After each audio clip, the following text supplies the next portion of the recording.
Welcome back, everyone. I'm Carrington-Russell, Australian award-winning author of contemporary romance and kick-butt heroines in dark fantasy worlds. And I have a very special guest for you today. We are talking #1 New York Times, Wall Street Journal, and USA Today best-selling author with over 100 books written, ranging from new adult, mafia, paranormal, and fantasy romance, and with 4 million books sold. We are talking to the one and only Rachel Van Dyken. How are you today? I'm good. You make me sound so cool. Thank you. You are so cool. Like, look at your hair. You are cool.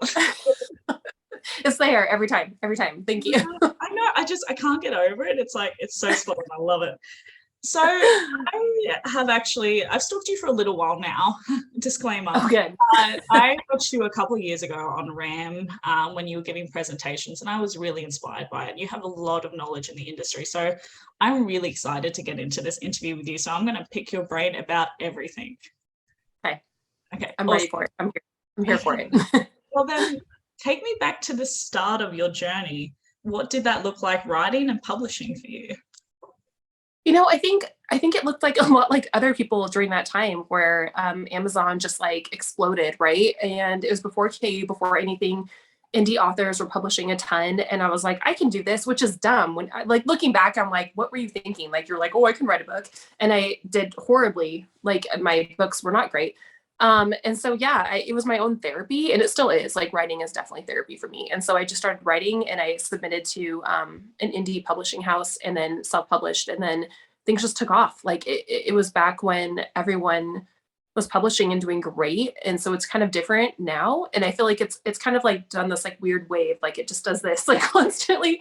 So you can never be like, I'm safe. But yeah, so I just started writing, and I was a counselor at the time. So like being a school counselor was very stressful for me, because there's no way that I can't take that home with me.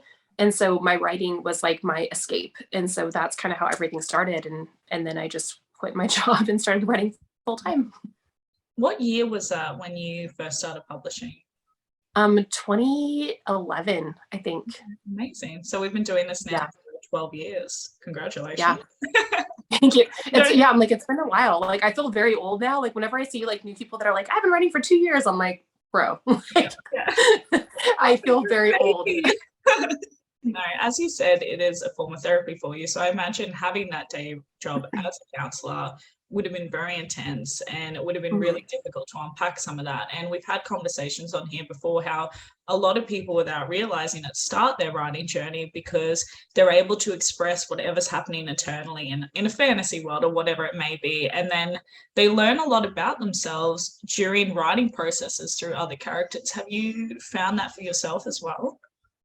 100%. And I think like for me, like I would literally go to the library, and I had kids I would counsel, right? So we would go together, and I'd be like, pick out 5 books and then write this out, talk about this, like what emotion are they feeling? Because I was a PSR worker. So a lot of like what they were dealing with was like, how do you communicate with other people? How do you like, is this okay? Is this not okay? Like in a situation like this, how do you respond? So like, it was a lot of like, read the book and then learn how people respond in this certain situation. And so for me, it was also the same thing. I would grab like 15, 20 books at the library because I was so poor. I could not afford to even buy books. I would, rent them out and read, and just, yeah.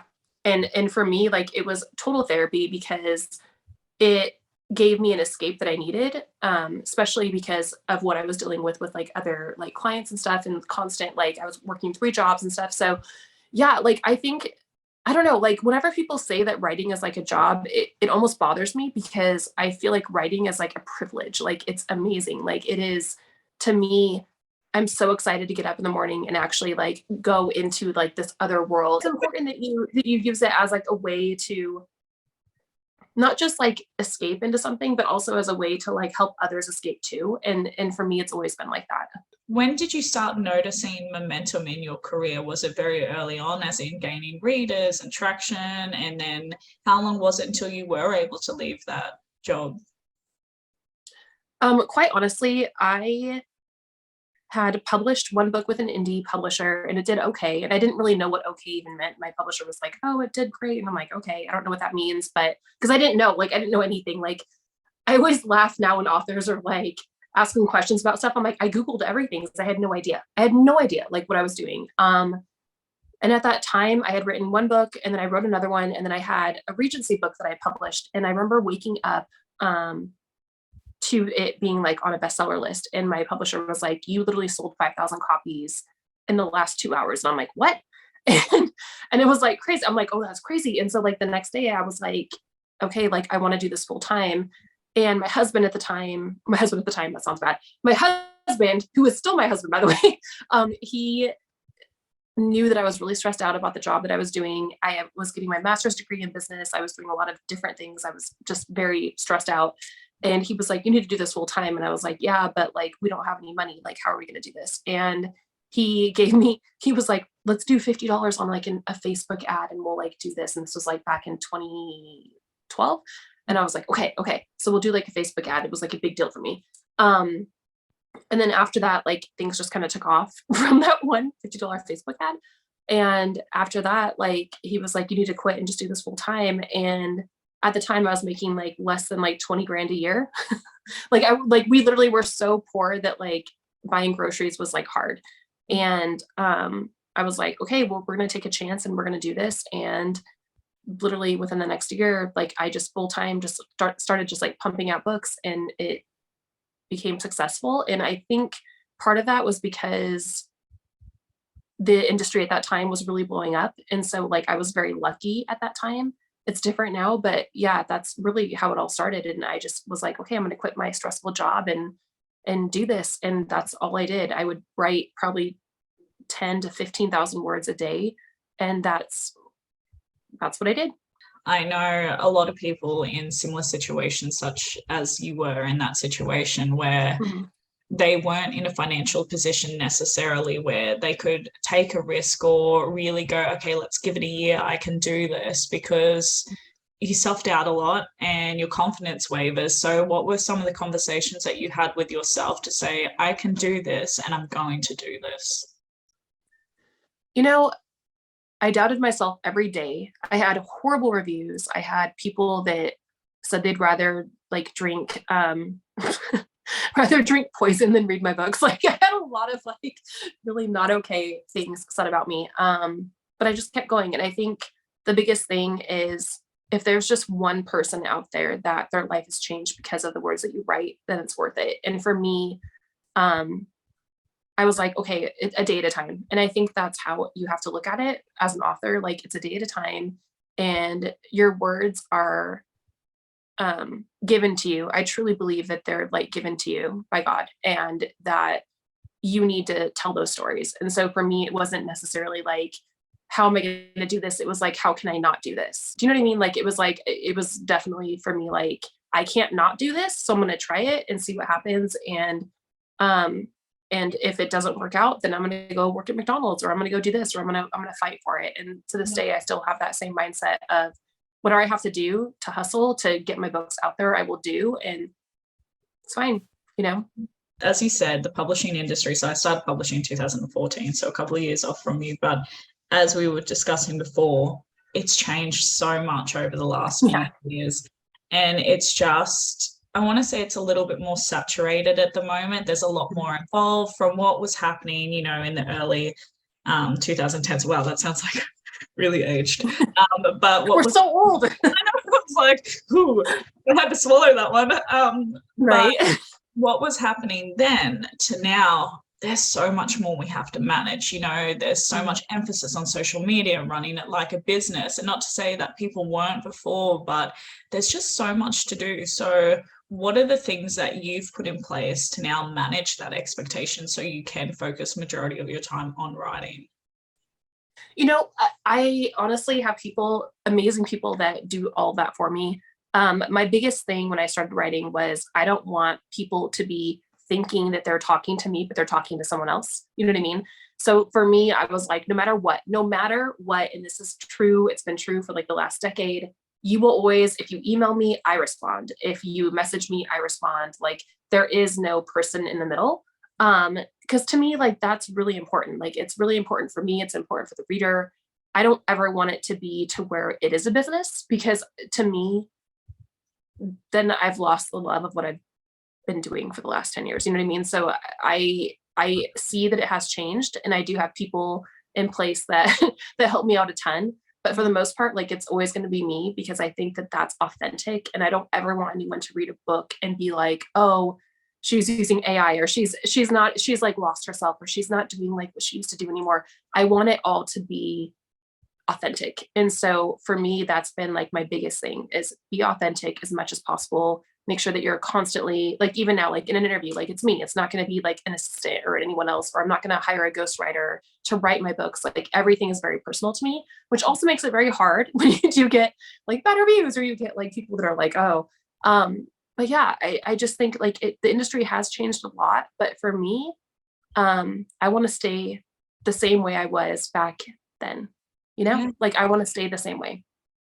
And with regarding, obviously, the industry changing so much, and we'll get into this shortly, but as I said, I watched you on RAM, and I was really inspired by your ability to adapt, to pivot, and then to have multiple income streams, and to voice some things that perhaps some of us had not thought about before. So, and we will get into that soon, but it just goes to show that you do hustle, and you know what you want, and you're like, my writing can be in all shapes and forms. So I would really like to know what your 9 to 5 looks like for you. And are you like a plotter or a pantser? How does writing work for you? I'm a total pantser. My biggest thing is like, I'm like, the characters have to define like where they're at, what they're doing. I cannot project myself onto them. And the minute I do, the book sucks, right? So like, it has to be like them. Like, I'm sure my husband thinks I'm crazy, because it's like, oh, so and so decided to do this, and he's like, okay, are they real? And I'm like, no, they're totally real. They did this, and this is what happened. It changes. I think it changes depending on where you are in life. Like, for me, when I first started writing, I didn't have any kids. I was young, I was like 24, 25. And so I was like, oh, everyone gets up and works from 9 to 5 and does this. And then once you start having kids, you're like, oh, like, this is not it. Like, I'm exhausted. I'm doing this, I'm doing that. We adopted 2 years ago. And I'm 37 now, and like, man, like, it's my days do not look like they did 10 years ago. I think it just changes, and you have to be okay with that change. And for me, it was very difficult to all of a sudden be like, I can't be present with my kids and also present with my work. I would like to say that, like, as of like last month, I'm finally like, oh my gosh, I'm okay now. Like, I can climb this mountain. I can like work. I can do this. But it took 2 straight years post COVID, having an infant, to be like, okay, now I can write again until like 6 o'clock at night. So like, typically what I would do is I would get up at 8 and get the kids ready and write until like 6 o'clock at night. And like now, it's different, because little guy's crawling out of his bed. Like, there's all these things.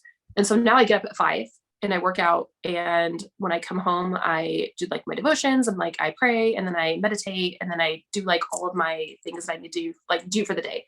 And then after that, get all the kids ready to go to school, to do what they need to do. And then I write, usually until about 4 or 5 at night. Then I make dinner. So like, I'm constantly going. But I think that for me, like, I need that actual like schedule. Otherwise I don't get stuff done. So, but it has changed. Like, it changes depending on like, with my relationship with my husband, with like the kids, like, it always changes, and it have to be, and I'm not good with change. So I have to like be actually like, okay, this is fine. We're in this moment now, and it's okay. So yeah, it has changed a lot. Like, I honestly feel like the last 2, 3 years, I've been almost silent on social media. Like, I wasn't posting a ton. I wasn't doing anything, but I was like, well, my kids need me. And sometimes you have to choose that, because you're never going to get it back again. And then be like, the books will be there. The ideas will be there, and it's fine. Social media can be such a vacuum at times. I'm in the TikTok world at the moment, the TikTok vacuum, and it's been a couple of weeks of just I think I'm posting like 6 a day at the moment, and Yep. I'm exhausted. And Yeah. I think it is always we need to give ourselves permission to step back and just not have constantly that accessibility. Maybe like, we do need time out, whether it's for ourselves or for our family. And I think it's a conversation that often needs to be had, because it's like, we need permission or validation from somebody else that that's okay in the industry. It doesn't mean that we're working less. It just means that we need to restore. Would you agree with that somewhat? 100%. And I think that the biggest lie is that you're no longer relevant. If you're not posting, if you're not doing this, like you're an OG, you're not relevant, you're not this, you're not that. And I think it is so harmful to authors because then you're in your own head and you're not actually producing books, doing things. You're thinking like, oh, my big moment was back 10 years ago or 5 years ago. And now I'm this, like, and then you scramble, right, to do all these things with social media because you feel the pressure. So it really is something that you almost have to just check yourself almost on a daily basis and be like, no, like I'm writing my books, I'm doing what I do, I'm okay, everything is fine. But yeah, social media, it pressures you to be like, I have to do all these things. And you really don't.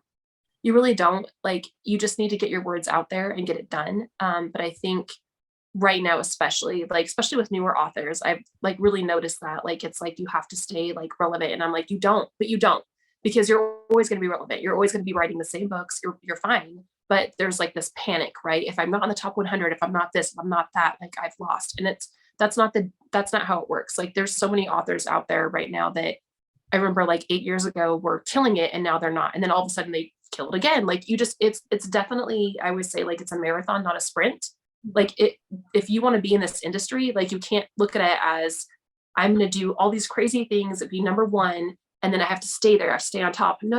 Like you are writing books, right? Like you're doing something for other people. Like you have to look at it as like with that, like the whole self-care thing, like you have to look at it as like, this is my job and I love it and it's great, but you can't be here all the time, you know?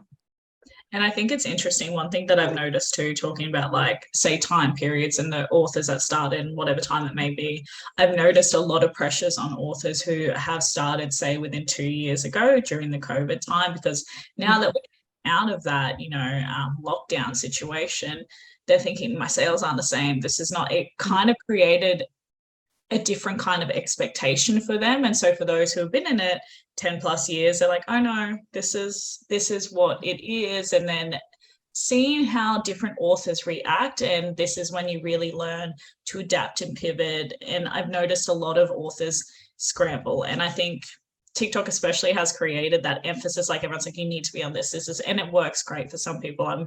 I'm not being mean to TikTok or anything like that, but I think that, I don't know, it's more so trusting what's right for you at the same time. And I think there's a lot of desperation sometimes because people are used to being in the top 100 or whatever it may be.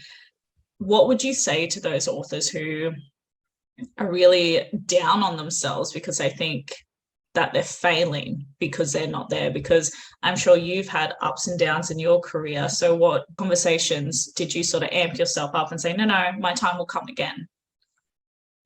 Honestly, it's just trusting your voice and trusting like what you do. Some people get really lucky and that's awesome. And being happy for those people is huge for you. Not comparing yourself to others. I think that is the biggest thing with like being an author, is that you're like, oh, so-and-so who has, all the TikTok followers or does this, like all of a sudden they're number two, like, oh, they've done all these things and like, but why not me? Right. So then you question yourself, like, why not me? I'm just as good. I'm this, I'm that. And the minute you start comparing, you've lost. You've literally lost. The minute you compare yourself to whoever, Colleen Hoover, like whoever is up there, you've lost, because you've lost like the reason for what you're doing. You know what I mean? And so I think any new author, like they have to understand that you're gonna have great times where you're killing it. And a lot of times it's the books you would never expect that do really great. And you're gonna have times where your book just like tanks, and that's okay. I've had a ton of tanked books. Like it happens. Like even if it's ones that you're like, oh, I'm so passionate about this. Like maybe it helped one kid in New York. Awesome. Done. Like that's what you have to look at. You have to look at like the people that did help and not look at like the money or the sales. And I think that people, they truly say like in their heads, like if I am this, and this, like top 100 or whatever, then I've made it or I've done this. And you have to look at it very different. And I think that you need to look at it in a way that I have done something that most people in the world can't even successfully do. I've written a book and I've done this, and be proud of it and like own it, rather than being like, this is how much money I made, or this is my sales figure, like whatever. Like you have to really look at it as like, I accomplished this, and be okay with it. And that's a very hard thing to do when you're in the mindset of like comparison. Like all these people released on this day, I'm 2000 in the Kindle store, she's 30, but she's not even a good author, whatever. Like, I mean, you just can't do that. Like, you can't go there. And I think that all of us, no matter how petty or strong you are, like, we're human, right? So we're gonna all go to that place. And I think just acknowledging that and being like, listen, like, I did this and I did it well. The end is the only advice I can give. Yeah, that's really good advice. I want to talk about your new release, Compel. So you wrote that with a stranger. And yeah, I would love to hear about what it's about for those who haven't read it, the inspiration behind, and advice you have with co-writing. Co-writing is not my favorite. I'm not gonna lie. Like, it's hard because everyone has like a different way that they write things. With me and Patty, she slid into my DMs right before COVID hit. And I was like, is this real? But I saw the little blue check mark and I was like, okay, so like clearly this is like a real person. And she had watched Matchmaker Playbook, the movie, and read the book and was like, hey, I noticed you have like paranormal and stuff. Like, let's get this made into a movie. And so, or a TV series. So she basically took that, we signed a contract, and she was like, let's make this into a TV series, which we have now, which is awesome. Like, that my producers are amazing. And she did all that. And then she was like, hey, we should also write a book. And I was like, okay, but her brain works differently than mine. So I have to type everything out. She talks. So like, I had 17, 20, 30 pages maybe of just like one conversation of her being like, let's write a book about this, this, this, and this. And I'm like, okay. So basically, Compel was like her like love child of paranormal with fae fantasy, modern times, just this. I want to say like this, like it just like came out. And I was like, okay. So she had great notes and literally had the detail that she has is like down to like the actual dialogue, to where I would have to type out the dialogue that she in her head was like, because she thinks movies, right? She's a producer. So her vision is always like, she sees it and then tells me, and then I have to like put it on paper. So that's kind of how that happened. So Compel is very fun. It's a fae fantasy, modern times, takes place in Oregon, about a girl that basically every time she touches like the love of her life ages, and he's been cursed for like hundreds of years to like always find her, but then end up killing her. So it's a very fun, I say fun, it's a very fun book. It definitely is a standalone. But yeah, we wanted to do something where it was kind of like, and someone actually, a reviewer actually said this, it's like, it's the age of Adeline and then meets Beauty and the Beast. So it's kind of like, he's like this beast and then she ages and then he's always trying to save her, but can't. And then she ends up dying. And that's like, it just repeats like reincarnation. So it's a fun book. And it's something that Patty came up with that I thought was like really interesting. And yeah, so we just put it to paper, and we actually finished it 3 years ago, but could not, because my contracts put it out yet. So that's why we finally released it. That's so exciting. Woohoo! Let's talk a little bit about Matchmaker's Playbook, because that was a Passionflix film, which is so cool. So tell me a little bit about the process, and yeah. That was really fun. So I remember I was at Thor's swim lessons, and I'm like standing there, and the producers called me. They're like, screw it, we're going to make it right now. And I'm like, what? And they're like, we have 4 weeks. And I'm like, wait, back up. Like, we have 4 weeks. They're like, yeah, we're going to start shooting next week. And I'm like, what? So like, that is literally how that conversation went. And I was like, okay, Tosca, we're making this in 4 weeks. Cool. So I flew down there, and the casting took place overnight. Nick Bateman, obviously amazing, love Nick. And they were like, we got Nick. And I was like, perfect. And then we got Tyler, who I adore. And it just like happened literally overnight. Like, I remember just like literally being at some lessons and then 2 days later flying down to LA and being like, we're now on set. So that's how that happened. It was really fun though. And they did such a good job, and it was so fun. And the pilot, like the way that we have, not the pilot, the actual like script, like I went through it and I was like, something's missing. And Tosca thought the same thing. So she's like, let's break the fourth wall, which is where they talk to the camera. And it just like made it so much more fun. So it was a really fun experience. So cool. And how did it feel, end result, seeing your book into a movie? It felt really good. It was just fun. Like it was just such a fun, experience. Like, it was just cool to see it like on screen. And and I have a couple other options right now with other books. Like, I always tell like my producers, I'm like, I stay in my lane, like do what you do, like it's fine, because they're going to change things, right? Because a book adaptation is an adaptation, right? So going into it, it's not going to be totally the same. And with Matchmakers, it wasn't, but I was okay with it. And I think it was a really good stepping stone for me now that I've written a pilot, now that I have two or three other deals, like with other producers, like with other book series. Like I know now that I'm like, let them do their thing. It's fine.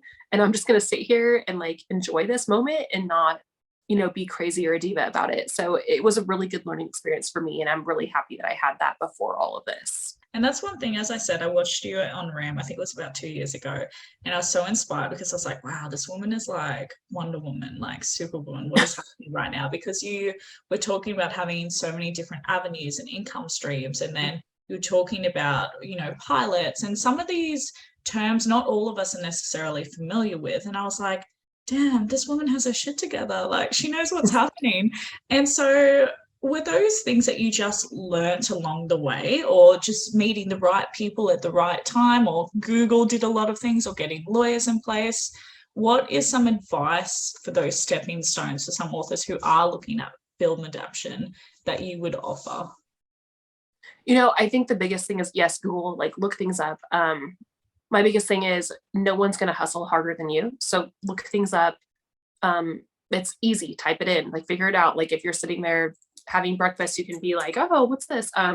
For me, writing a pilot, I was like, I have no idea what I'm doing, but I'm going to learn. And so I downloaded the software and was like, okay. And then I had a very amazing guy come in who was writing the dark ones with me. And he basically just like shadowed me the entire time and was like, I'll help you format this. Cause for me, it was like I could write whatever, but the formatting for, doing a pilot or things like that is very different than writing like in Word or software.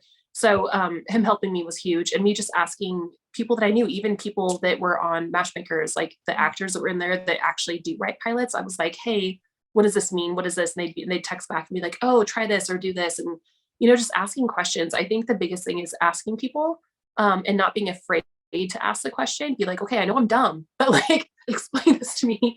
And that's really what I did. I'm a huge fan of not just like writing a book and making money off that, but also going to different streaming services, like, like doing apps, like going in and trying different things. You know what I mean? Like, I think that it's really important because then you get your stuff out there. When it comes to like movie stuff, I think the biggest thing is just asking questions, like finding a good producer, a good team.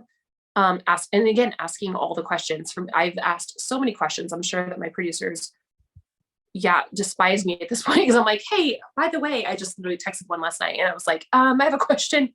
But it's good. And again, staying in your lane, being like, I'm just the writer, like, please adapt this, but also whatever you guys need, like, I'm here for you. And I feel like everyone on every team that I'm on knows that for me, like knows that like, I am not a diva, like I'm just like this, but if you want me to help, I will help. And being humble. I don't know. I can't stress that enough. Just being like, you're not a big deal.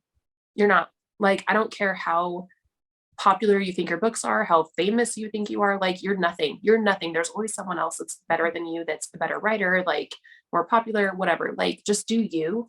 And I think if you stay in that slot, people want to work with you a lot more. And that would be like my biggest thing is, it doesn't matter if you've gotten like this huge deal. It doesn't matter if you've gotten a movie deal, this or that, like it can all get taken away from you. The biggest thing is just knowing like your worth and staying in your lane and making sure that you just are putting out good content. To get into that circle, so was there a particular person that you had met, or was it when Patty Stranger had reached out to you, or were there things besides obviously writing phenomenal books, were there some things that you felt like you might have put in place that help you get to that situation where you were in the right place at the right time to then convert into film? No. It was just like opportunities that came. I was like, oh, let's try this. Let's see what happens. Like, it really wasn't me like attacking or trying to like get something like that. I remember like in 2019, I think I posted in my reader group, I was like, I want to be at the Academy Awards. And I was like, I'm going to manifest this. I want to be at the Academy Awards. And people were like, good for you, would have goals. And I'm like, no, like this is what I want. Like my goal is, after writing all these books, I've written like 130, 140 books. Like, I'm like, I want to go to film. Like, I want to direct, I want to produce, I want to write. And And I was like, I don't know how to do any of these things, like not even a little bit, but I'm going to just look it up and try. And so anyone that I met that was a producer or that was in that industry, I would just ask them questions. And so that really was kind of how everything started. Like, yeah, I mean, it wasn't me seeking people out, but I would 100% like today be like, oh, let me go contact so-and-so. Like the worst case scenario is they just don't respond to me. You know what I mean? So, and I'm okay with that. Like I'm okay with them not responding, but I'm going to ask the question. And that's kind of how everything started. And then also like people contacting me. The biggest thing I've noticed with authors is that some get a big head, so they then don't respond to what they think are like the little people, and they miss opportunities. Maybe because like the language is different, it's a foreign language, so they don't respond to the email, or they don't take an opportunity to do like maybe a manga, like a or a comic book, or because they're like, oh, so and so, signed off on this email weird, so like obviously it's spam. And my biggest thing is like, I don't care who contacts me, who does what. Like, if it's something that I'm like, oh, yeah, that sounds really cool, like I respond.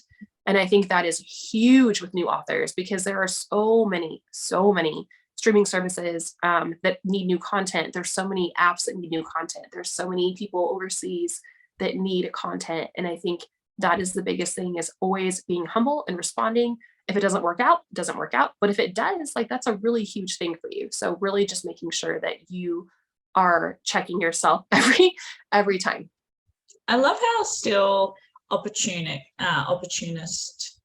there we are, opportunistic you are, in regards to, you still look at everything. Okay, this could be a new avenue. This could be something really cool. Like, you haven't bottled yourself into any particular lane, and you're like, I mean, if you've written 140 books also, you're like, yeah, maybe I'll throw that one over there. Why not? Let's like experiment with this. Why not? I love that. So then one thing I would really like to get into discussion with is serialization apps, because I was not aware of this 2 years ago, and it was actually your presentation at RAM that made me familiar with it. And I was like, oh, this is a really good idea. So are you able to discuss with us a little bit basically what the serialization apps are and how to get into it, and how it can be a income stream as well?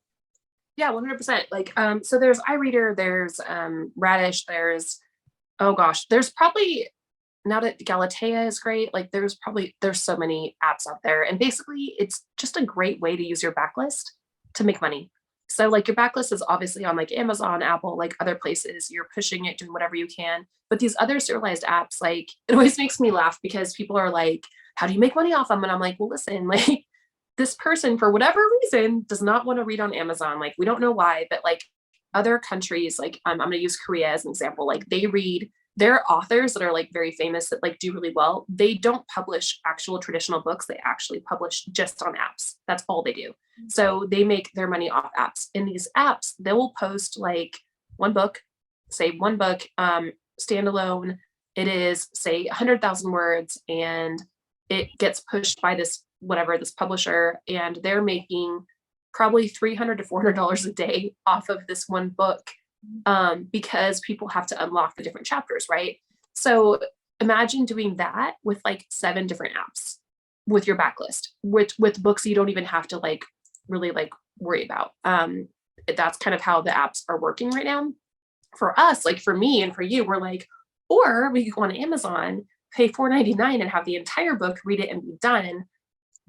Again, it's just like different people reading different. That's how it'd be like being on TikTok. Like for whatever reason, that's how I get my news or whatever. Like it's just, that's really how it goes. So like the apps are really cool in that way. I've seen a lot of success on certain ones and horrible numbers on other ones.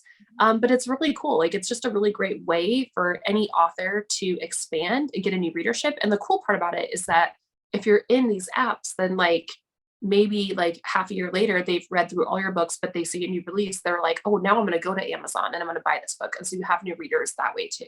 It's just another way to expand your readership and to get people involved in what you do. Yeah, that's so cool. Now, I want to talk about outside success, because everyone's success looks different. But you are a New York Times bestselling author, Wall Street, USA Today, like all the glitz and glam we love. But I'm curious as to whether there was one specific moment or recognition or accolade that you received that was the most sentimental and meaningful to you.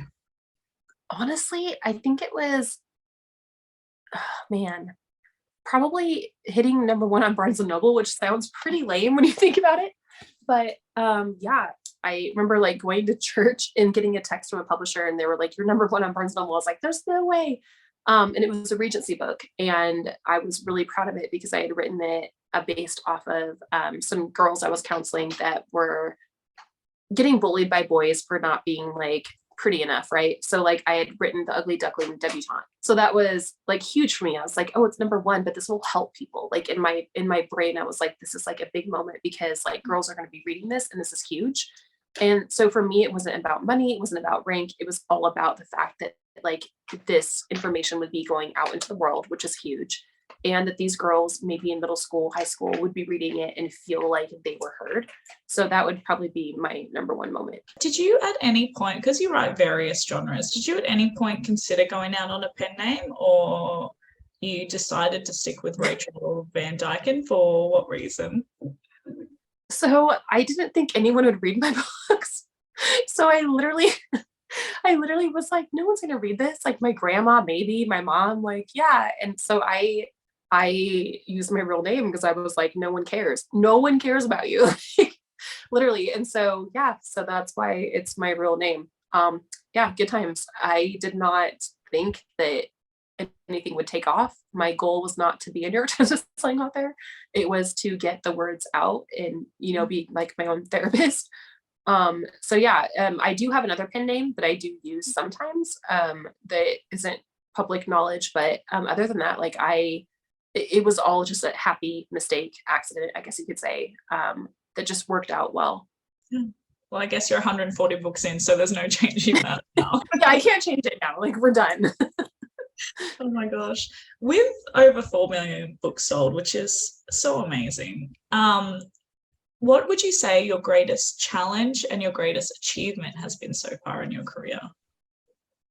I think my greatest challenge is trying to write different. Like I don't ever want a reader to come to me and say, this sounds like your other book that you wrote 5 years ago, or this sounds like this, or like, oh yeah, you just like you've lost it, like, or you've given up or whatever. I want every book to be different. And I think it hurts me when it comes to sales. I will admit that. Because it makes me write different genres. It makes me kind of like expand and stuff. If I really wanted to be super successful, I would stick to contemporary romance and just write only that or new adult. And that's all I would write for my entire life. Instead, I'm like, ooh, let's write an alien. Let's write like, paranormal. Let's do this. It's angels. Great. Like, because that's what I want to write. And so it's, to me, like success is not the money. It's not people saying like, oh, you're so good. It's constantly reinventing yourself and constantly putting out new content that maybe 500 people will hate it, but those 2 people are going to love it and it's going to change their lives. And to me, I have to think about that. I have to think about those 2 people that maybe for whatever reason picked up my book and now their trajectory for their life is different. And that's literally how I live my life is those 2 people, that one person, versus just pumping out books that all sound the same or pumping out books that are all the same genre. And that's why I do write in different genres too. When you have a book idea and you sit down, do you think, okay, this is going to be the core message that I'm going to send out? This is going to be the underlying themes, and I hope it helps somebody. Or does that come through because you said you're a pantser? Or do you discover that along the way? That's a really great question. I discovered along the way because I don't like to like guide my characters. So I'll start writing because I have an idea or I have like a conversation in my head that I'm like, this is great. And then they kind of like take over. Sounds kind of creepy, but literally they take over it's like I'm watching a TV show and I just write what I see, right? And they're like, oh, we're doing this now. And I'm like, okay, well, I wouldn't have done that, but okay, we're going here now. And that's kind of how I write. Recently, like I'm editing one of my the last Mafia books in Eagle Elite. And it took a turn that I was not expecting, to the point where I was like bawling in front of my computer and I was like, no, we can't do this. We can't. And the character's like, yes, we are. So it's always the characters. And I think it helps me, like, it's like, again, it's therapy, like, it helps me because I'm like writing this being like, oh my gosh, like this is horrible but also amazing, but also like, oh my gosh, like I can't even like process it. And my poor husband like walks into my office and then just like walks right back out. He's like, I'm done. She's crying again. But yeah, to me it's always them like deciding what's going to happen, and then I'm the one that gets affected afterwards, and then I'm like, oh my gosh, like readers are going to love this because of XYZ. So yeah, it's a weird experience, but it is what it is, and that's how it is every time. It sounds like we write very similarly. So I am curious as to whether you find that, say, if you're writing a series, for example, that in book one, you're like, why is this character doing that? Or why is this thing here? And you just don't get it. And then you get to book like 5 and you're like, oh my gosh, wow. It all came together. Yeah. And everyone's like, wow, that was really well thought out. And you're like, nope. That is literally my life. Like you literally have just like in 2 seconds, yes, no. And they're like, oh my gosh, you're so brilliant. And you're like, but really it wasn't you at all. Like it was totally the characters. And you're like, yeah, they planned really great. And you're like, yeah, yep, nope, yep. Oh my gosh. Yep. Okay, cool. I'm glad I'm I'm just like, I'm glad I'm not alone.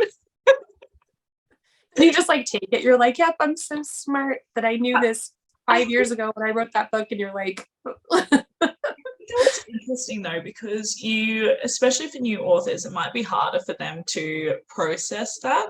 But then when you start to trust in your process and how you write and whoever's voice is coming through and whoever story you're telling, you're like, and I could relate to when you said before, if you ever try to force it, if you ever try to have your voice in it, the characters go, is this your book or our book? So it's very interesting. And I think that comes over time when you go, okay, this is my process. I just need to trust in it. It'll all make sense in the end. And then you get to the end and go, well, I know I'm not the genius, but I'm going to take some credit for this. Like, this is incredible.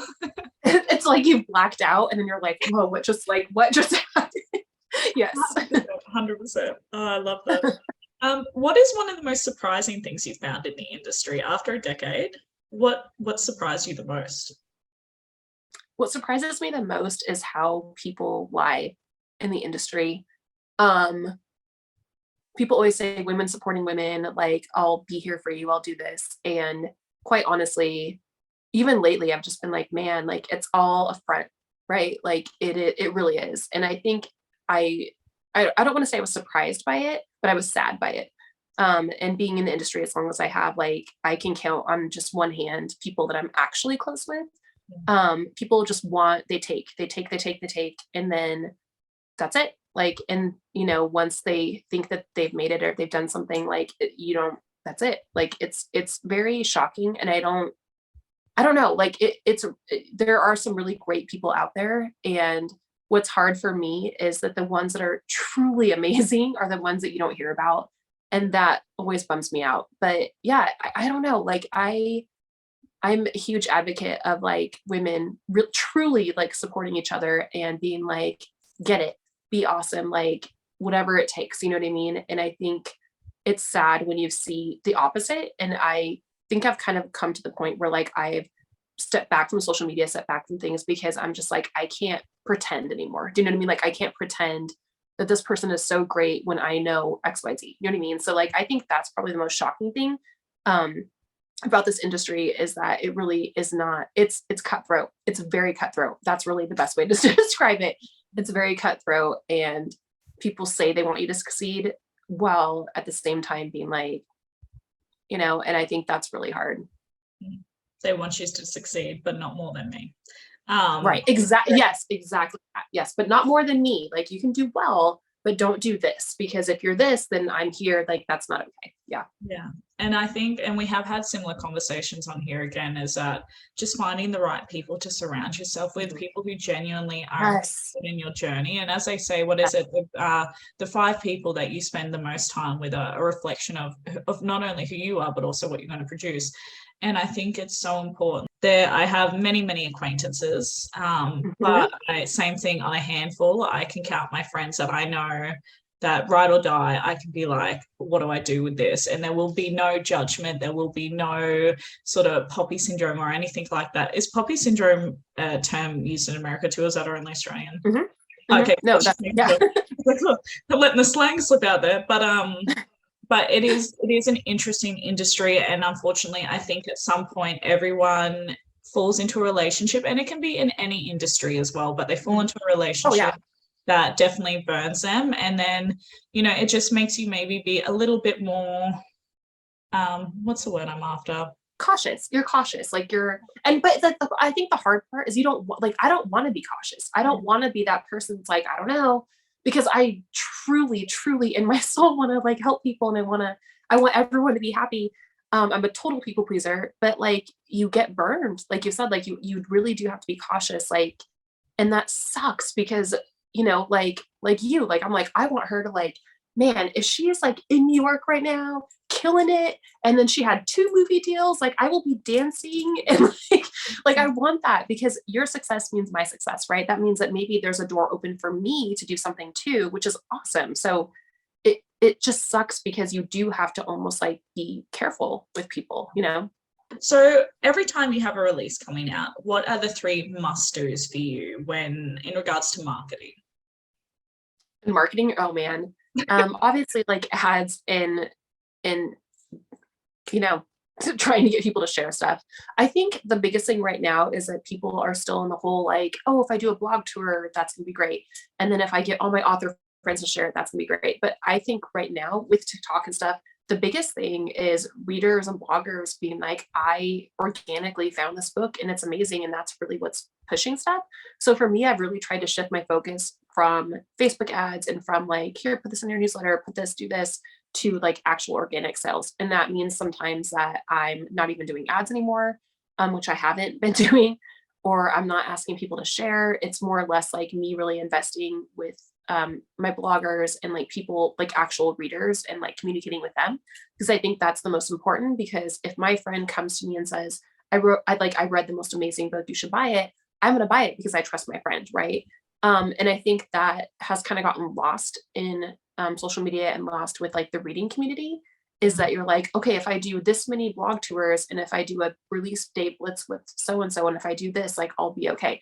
And that really isn't working anymore. So really just try to shift your focus. And that's what I've been trying to do, is shift my focus to like other things, trying to make it to where it's like, this is a really good book and I know you're going to like it, but to get this into your hands, you have to see it like up to 7 times. And I don't want to spend all this money for you to get it because I can't afford that. So we're going to make it to where it's like friends and bloggers and people that truly love reading, pushing those stories. And I think at some point too, a lot of people disconnect in their career in the sense, or desensitized to the fact that you might look and see a sale and you're just like, oh, I only got 1 sale today. But then you forget that there is a person on that other side, that it is a reader. So I feel like, say, in the 2014 era, let's say, so that's when I first published, but it was very organic. Like there was so many Facebook parties and stuff happening, and there was, advertising wasn't as huge then, or maybe it was not for me, but there was that organic reach. And now it's all about the number crunching and the stats. And if I put this much money in, how much money am I going to get back out? And I feel like a little bit it has just disconnected with readers and authors. We're doing the social media stuff because we feel like we have to do it, not for the reasons that we want to connect genuinely with our readers. So I think sometimes we do have to sit down and reevaluate why we're doing this. But yeah, I agree with that. That might have been a tangent. So what is one of your most memorable reader interaction moments? Oh, that's a hard one. I feel like I have so many good ones. My readers are amazing. Like I always feel bad because I'm like, I talk too much when I'm at signings. I don't know. Like there's been so many, like I had one this last year where a girl, her cancer came back, and I was able to like pray for her and just like hug her. And, obviously like with COVID and stuff, like we haven't been able to like touch anyone. So like just actually physically being able to be like, I got you. You know what I mean? Like that's so powerful to me. And that's really the only reason I still do signings, is not because I want to sign books. It's not because I want to sell books. It's because I want to literally, that sounds weird, touch my readers, but I really want to like be there in person. Like I want them to know how important they are to me. It's not just a job for me. Like it's truly like I'm investing in their lives and I want them to know that. So for me, the biggest thing is when I'm at signings, like I'm able to actually be like, hey, I know that you lost your dad last week. Like, are you okay? Like, or you know what I mean? Just like really investing in them. And for me, like I yeah, I will never quit writing just so that I can be with other people and invest in them because I think that is the most powerful thing that you can do. What is the big dream? What is the biggest goal that you are manifesting? My manifestation goal. Yeah. My biggest dream right now is to write my mafia romance. It is in the hands of a producer right now, but I want to write the pilot and I want to go to the Academy Awards. Like I'm straight up like I want to be at the Academy Awards as a writer that has written a series or a movie or something. Like that is my manifestation. Like I don't want to just write books. Like I want to like change lives and I want it to be like in something that where like it's #1 on Netflix, not because I'm like, yay, but because like it literally like affects people. Like that is what I want to do. Yes, let's get it. I'm excited. Let's do it. All right. I have speed dating with an author. So basically, I've lit a candle, I've created ambience, but what it is 5 rapid questions. Are you ready? Yes, I'm ready. All right. What is the clumsiest moment you've ever had? I don't even know. I don't even know. Why are these hard questions already? Pass. Go. Go to the next one. Yes. So, okay. Now you've thrown me up. Okay. What are the 3 words that best describe you? Joy, fight, love. I love some of the contradictions there. Joy, fight, love, though. I love that. It is what it is. I love it. Who has been your favorite character to write and why? Good luck. Phoenix. My favorite character is Phoenix from my Mafia series because he was a rapist and a horrible person, and then I redeemed him, and now he's like the best character ever. And I love seeing characters that are like so horrible all of a sudden like have like this moment, and then they're like the best ever, and I adore him. What is the song that best describes you?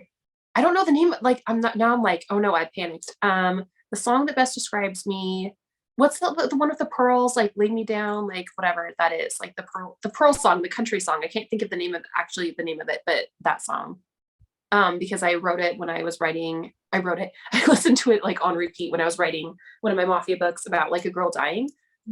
Anyways, that's my song, but I can't think of the name of it because I'm horrible at these questions. So I'm sorry. Gotcha. What is a unique talent or skill set that you have that not a lot of people know about? I can sing, play the piano, write music, and also play the flute and saxophone. Who are you? Have you written songs into your books or anything? Yeah.